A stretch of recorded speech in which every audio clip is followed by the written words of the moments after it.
विविध व्याधीग्रस्त रुग्ण, वयोवृद्ध आणि अंथरुणाला खिळून असलेल्या व्यक्तींसाठी घरातून मतदान करण्याची मुभा निवडणूक आयोगानं दिली होती।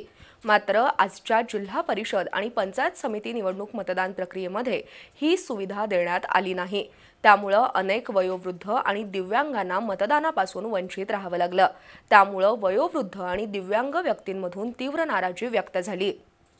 आज महाराष्ट्रामध्ये 12 जिल्हा परिषद आणि 125 पंचायत समिती मतदान होत आहे।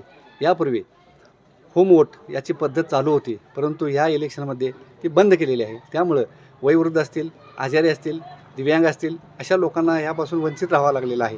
तर या झालेल्या इलेक्शनमध्ये सुद्धा घेतलेला निर्णय चुकीचा आहे। याच्यासुद्धा पुढे होणाऱ्या निवडणुकीमध्ये ही पूर्ववत पद्धत चालू करावी, जेणेकरून ती टक्केवारीसुद्धा वाढेल। ज्यावेळी दिव्यांगांना किंवा आजारी लोकांना आणत असताना, वयोवृद्ध लोकांना आणत असताना वादंगाचे सुद्धा प्रसंग होत आहेत।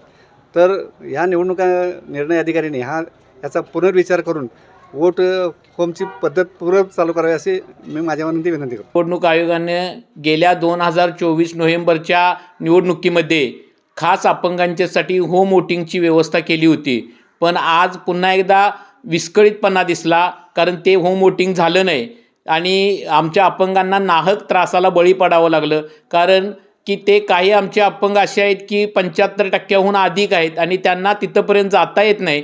अशा अपंगांच्यासाठी खऱ्या अर्थाने होम वोटिंगची जी व्यवस्था होती ती लोकशाहीच्या माध्यमातून आम्हा अपंगांना चांगली होती, पण आजची जी विस्कळीतपणा दिसला तो खऱ्या अर्थाने गलिच्छपणा वाटला आम्हा अपंगांना आणि त्या नाहक त्रासाला आमच्या अनेक अपंगांनी मतदानाचा अधिकार आपला आज बजावला नाही।